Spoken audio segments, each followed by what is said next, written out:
안녕하세요, 모범시민입니다. 자, 오늘은 제 리뷰 최초로 오리지널 정통 몬스터 트럭 리뷰를 준비했습니다. 사실 요즘 출시하는 몬스터 차량들은 바디 디자인과 휠 타이어를 제외하고 도저히 몬스터 트럭이라고 봐줄 수 없을 만큼 개량된 모델들이 대부분이죠. 실제로 아르마에선 이렇게 개량된 차량들을 몬스터가 아니라 스턴트 트럭이라는 장르로 표기하고 있습니다.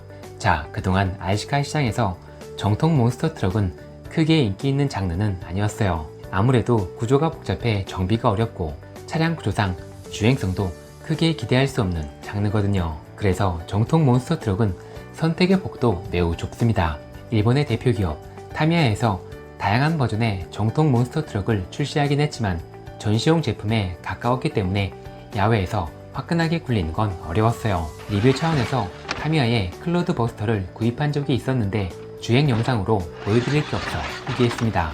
자, 오늘 리뷰하는 LMT 차량은 RC카를 대표하는 대기업 브랜드 로시에서 만든 몬스터 트럭이에요. 참고로 트렉사스나 아르마에선 정통 몬스터 트럭을 만들어낸 적이 없고요. 로시도 이번 작품이 처음이죠. 결론부터 말씀드리면 로시의 LMT가 현존하는 모든 정통 몬스터 트럭들 중 가장 뛰어난 제품이라고 할 수 있습니다. 유일하게 야외에서 화끈하게 즐길 수 있는 제품이기도 하고요. 많은 개량이 이루어진 요즘 몬스터 트럭들 못지않게 빠르고 파워풀하죠. 자, 그럼 LMT의 기본적인 성능부터 확인해 볼게요. 먼저 이 차량이 허용할 수 있는 최대 전압의 배터리를 사용했을 때 스피드가 얼마나 나오는지 확인해 보겠습니다.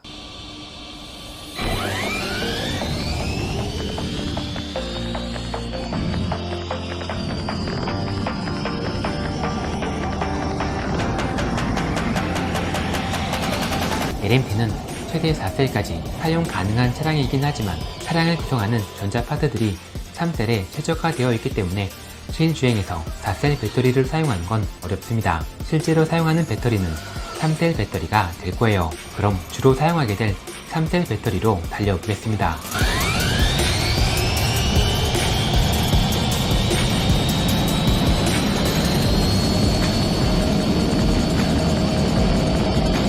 정통 몬스터 트럭은 스피드를 즐기는 장르가 아니기 때문에 사실 이번 리뷰에서 스피드 테스트는 생략하려고 했었어요.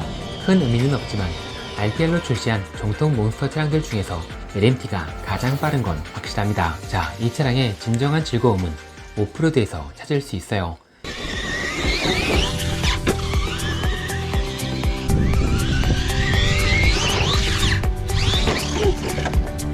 LMT는 실제 몬스터 트럭의 구조를 그대로 축소해 놓았기 때문에 몬스터 잼쇼의 느낌을 그대로 재현할 수 있습니다. 다만 정통 몬스터 장르를 이해하지 못하는 분들이 봤을 때 이 차량의 주행성은 단점으로 보일 수밖에 없어요. 차량 구조상 조금만 가속이 붙어도 너무나 쉽게 전복되기 때문이죠. 이 차량은 경주용이 아니라 관람객들에게 즐거움을 주기 위한 쇼를 위해 제작된 차량입니다. 구르고 깨지고 전복되는 증상은 단점이 아니라 특징이라고 할 수 있죠. 자, 몬스터 잼쇼가 실제로 열리는 미국에선 실제 경기장을 축소해 놓은 트랙에서 다양한 스턴트를 연출하는 RC카 몬스터 잼쇼도 많습니다. 하지만 몬스터 잼쇼는 우리 문화가 아니기 때문에 공감할 수 있는 사람도 많지 않고 마니아들도 굉장히 적은 편이에요. 여담으로 2017년 5월 5일 몬스터 잼 코리아라는 이름으로 일산에서 대회가 열릴 뻔한 적이 있었는데 개최를 불과 일주일 남겨놓고 갑작스레 행사가 취소되어 많은 사람들이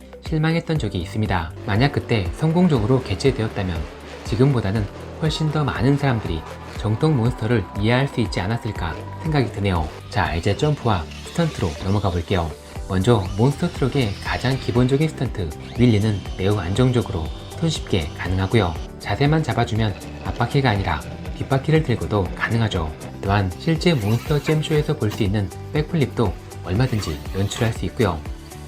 지형 지물을 이용해 점프도 얼마든지 즐길 수 있습니다.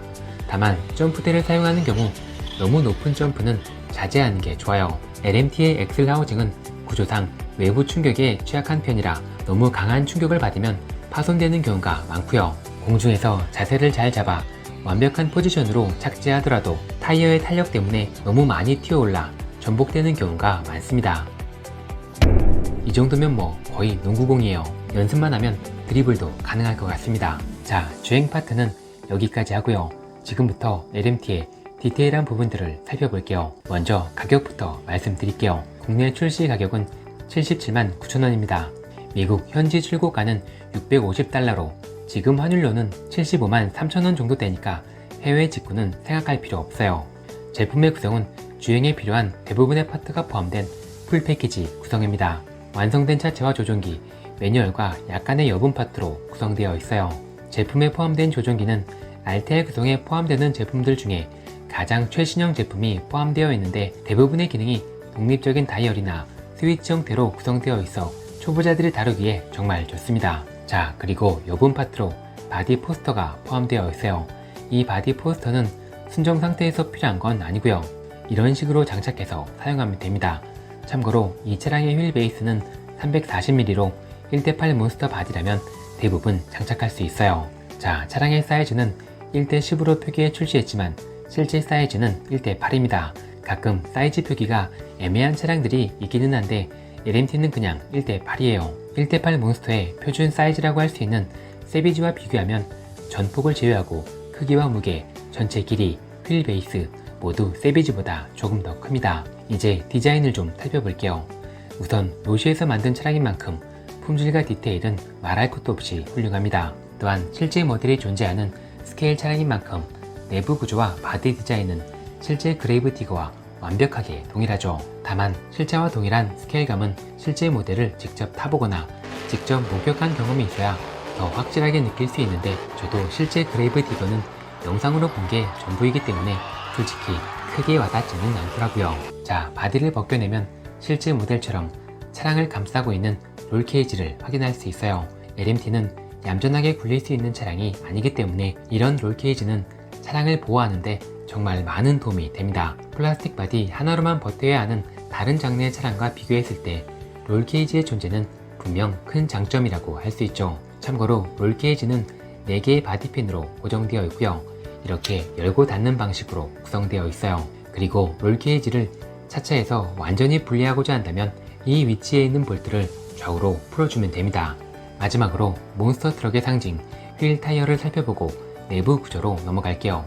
휠과 타이어도 그립력과 성능보다는 실제와 동일한 스케일감을 느낄 수 있게 제작되어 있어 정통 몬스터만이 갖는 독특한 주행성을 확실하게 체감할 수 있습니다. 다른 것보다 LMT 휠 타이어의 가장 큰 장점은 일체형으로 출시하는 타사 제품들과 달리 헥스 어댑터를 사용한다는 점이에요. 몬스터 차량들은 주행 중에 너트가 풀려 이 부분이 동그랗게 갈려버리는 경우가 많거든요. 일체형 제품의 경우 휠과 타이어를 통째로 구입해야 하지만 LMT의 경우 헥스 어댑터만 구입해 교체해주면 됩니다. 자, 이제 차량의 내부도 확인해 볼게요. 이 차량의 최대 장점이자 단점은 RC카라는 특성에 맞게 개량하지 않고 실제 몬스터 트럭의 구조를 그대로 재현해 놓았다는 점이에요. 세부적인 디테일 하나하나 정성스럽게 재현해 두었고요. 주행에 별다른 영향을 주지 않는 스테빌라이저까지 섬세하게 구성되어 있습니다.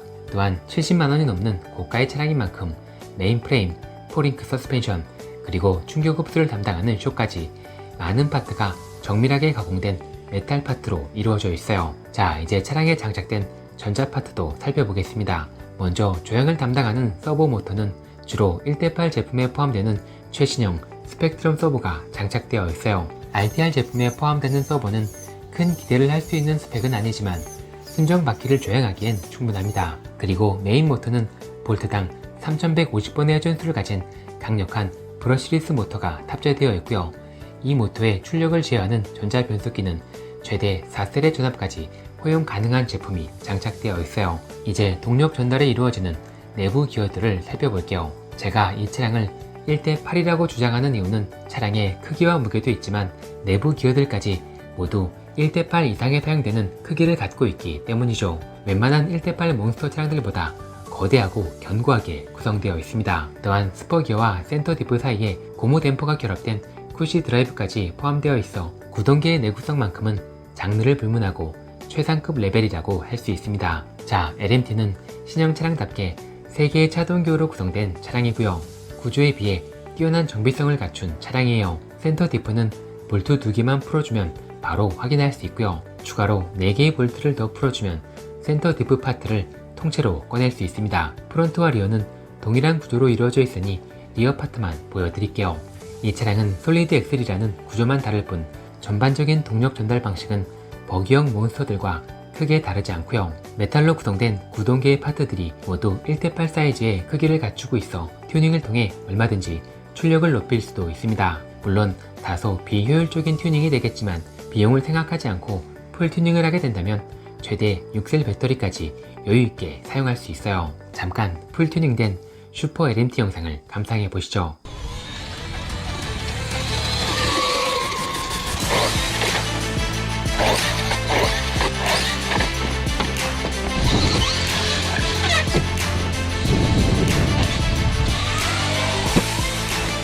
이 정도 성능이면 웬만한 1:8 몬스터보다 뛰어난 것 같네요.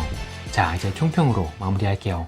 로시의 이번 작품은 정통 몬스터 트럭 장르 중에선 가장 뛰어난 내구성과 가장 뛰어난 품질, 가장 뛰어난 성능을 갖춘 차량임에 분명합니다. 하지만 아무리 잘 만들어도 정통 몬스터라는 구조적인 한계로 비슷한 가격에 판매되고 있는 버기형 몬스터들보다 뛰어나기는 어려워요. 스케일감을 제외하고 모든 면에서 버기형 몬스터들이 훨씬 좋습니다. 그래서 LMT는 누구에게나 추천드릴 수 있는 차량은 아니에요. 이 차량은 여러 번 말씀드리지만 성능보다 스케일에 비중을 두고 만들어진 차량이라 실제 몬스터 트럭의 움직임을 생각하면서 굴려야 큰 즐거움을 얻을 수 있는 제품이죠. 자, 오늘 리뷰는 여기까지 하고요. 다음 리뷰로는 돌아온 외계인 ET 2.0 리뷰가 준비되어 있으니 많은 관심 부탁드립니다.